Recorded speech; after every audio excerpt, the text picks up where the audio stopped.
أن ندرس دراسة يعني حكيمة ومتزنة وتقييم كامل فيما يتعلق بهل احنا نرفع هذا الحظر أم لا في هذه المرحلة.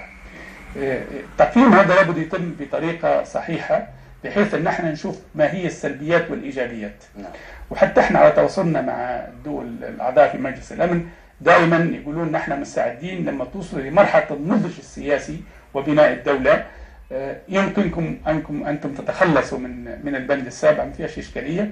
وتأكد البند السابع الآن لا يمثل أي تخوف، لأن أي طلب فيما يتعلق بالتسليح، أي طلب فيما يتعلق بالتدريب ليس له علاقة بالبند السابع، لأن اللجنة المتولية هذا الموضوع لديه الاستعداد أنه تكون تجاوب معنا. نعم، لكن معالي الوزير يعني عذرا، كل ما قلت لك وأنا تحت البند السابع ولا نستطيع جلب السلاح، هذا ما قاله ضيوفنا في برنامجنا، يعني في برنامج حقائق، سواء كان اللواء يوسف المنقوش أو العميد جمعة العباني. طبعا اللواء يوسف المنقوش رئيس أركان رئيس الجيش، وأيضا العميد جمعة العباني رئيس أركان الدفاع الجوي، وأيضا معالي وزير الدفاع وهو محمد البراثي. يعني هؤلاء الثلاثة بما فيهم وزير الدفاع، عندما سألتم لماذا لا نستطيع جلب السلاح لحماية أراضينا والجو والبحر، قالوا لأننا لازلنا تحت وصاية البند السابع.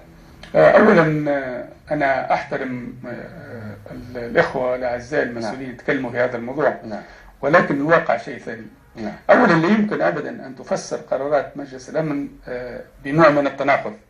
إذا كان مجلس الأمن نفسه في قراراته بيقول لك ابني الدولة بتاعك وابني الجيش بتاعك وابني الشرطة واسحب السلاح من الثوار، ولابد أن يكون فيه أمن داخلي بحيث أنه هو يخلق بيئة مواتية للاستثمار. كيف هم ما يسمحلكش أنك أنت يعني تبني جيشك بطريقة صحيحة والشرطة بطريقة صحيحة؟ هو فيه نوع معين من الأسلحة ممكن في هذه الفترة يعني ممكن ما يسمحلكش بها، لكن بالنسبة للأسلحة الأساسية تبي هليكوبترز، تبي طيارات، تبي بنادق، بعض الآليات المهمة، لأنك أنت زي ما ذكرت لحضرتك لما تتحدث عن التدريب المتخصص لا يمكن أنك تدرب تدريب متخصص من غير ما يكون عندك آليات وبأسلحة بسيطة. يعني أولا الدول الآن وشاركتها، لو أنا ذكرت الولايات المتحدة الأمريكية على سبيل المثال، بريطانيا، إيطاليا، تركيا، ألمانيا، الإمارات، قطر، الدول الشقيقة اللي هي مصر، السودان اللي هم عندهم إمكانيات أيضا.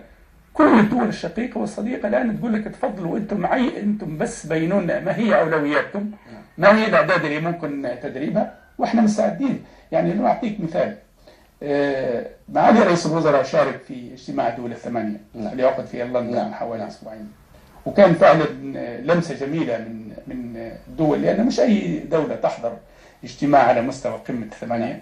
لكن لما تدعى ليبيا معنى هذا أن عاطين لليبيا وزن خاص فيما يتعلق ببناء الدولة، وكل الرؤساء اللي كانوا موجودين والمسؤولين أرحبوا بأن ليبيا في الانتقال من الثورة لبناء الدولة هم على كامل الاستعداد أن يقدموا كافة التسهيلات، سواء كانت متخصص سواء بالنسبة لمجال الأسلحة. وبالتالي عملية أن يقولوا احنا بحكم أن احنا تحت البند السابع لا يمكن ابدا ان احنا نبني جيش وشرطه، هذا كلام غير صحيح على الاطلاق.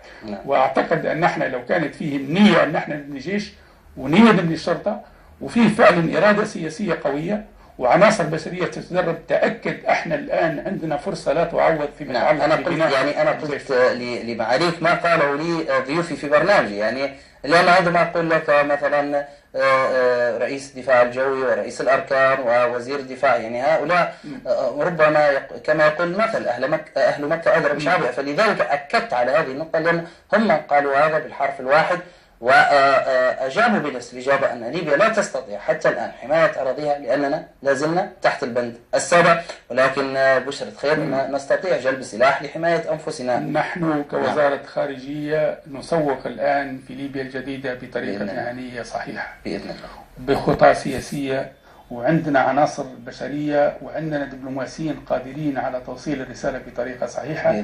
وأنا أفتخر أن نقول عندنا دبلوماسيين قادرين على هذه الرسالة، لأن أثبتنا خلال السنة ونص الماضية أن احنا فعلا وصلنا بترويج ليبيا الجديدة بالمستوى المطلوب، لدرجة أن هناك الآن ثقة كبيرة ما بين المجتمع الدولي، سواء كان على مستوى الدول أو على مستوى المنظمات الدولية أو على مستوى الإقليمية في ليبيا الجديدة والمسار الديمقراطي الآن. وبالتالي هو الموضوع عندنا احنا اللي هنا بالدرجة الأولى. أولا كان احنا قوة الجيش الليبي، وهناك ما يسمى بالورقة البيضاء اللي هي الآن سبق وأن ساهم فيها الخبراء الليبيين وخبراء دوليين. هذا تخص الجانب المؤسسي وتخص الجانب التشريعي فيما يتعلق بتكوين وزارة الدفاع. الآن المهمة وزارة الدفاع أن تأتي بقوائم بالنسبة للتدريب الأساسي للجيش، بالنسبة لتدريب الضباط، وفي نفس الوقت القوائم الخاصة بمتطلبات الأسلحة، بحيث أن احنا كخارجية نقدم هذه إلى الجهات المختصة في الأمم المتحدة في نيويورك، بحيث أن احنا نأخذ الموافقة على إجابة ونبدأ نشتغل. تأكد الآن إذا كانت الدول اللي هي عضو في مجلس الأمن اللي هي تقول لك تفضلوا انتم اللي تبغوا احنا حاضرين. يعني كيف نحن نقول والله ما نقدرش نبني جيشنا، ما نقدرش نبني شرطتنا لان احنا تحت البند السابع، وما نقدرش ربما تكون يعني حجه، ربما حجه لعدم بناء جيش، ربما تكون هكذا. بالنسبه لبناء الجيش وبناء الشرطه هذا يعتبر اولويه قصوى، ولا يمكن ابدا ان تبنى دوله ويكون فيها امن ويكون فيها استقرار في غياب الجيش والشرطة. هذا يجعلنا نأتي على ما حدث في وزارة الخارجية. يعني ما حدث في وزارة الخارجية جعل العديد من السفارات ترحل عن ليبيا. الموضوع أن وزارة الخارجية تهدد. هناك من يقول عبر وسائل الإعلام وأيضا عبر الفيسبوك بأن وزارة الخارجية هددت وعرض عليها أن يكون هناك أشخاص من الذين حاصروا وزارة الخارجية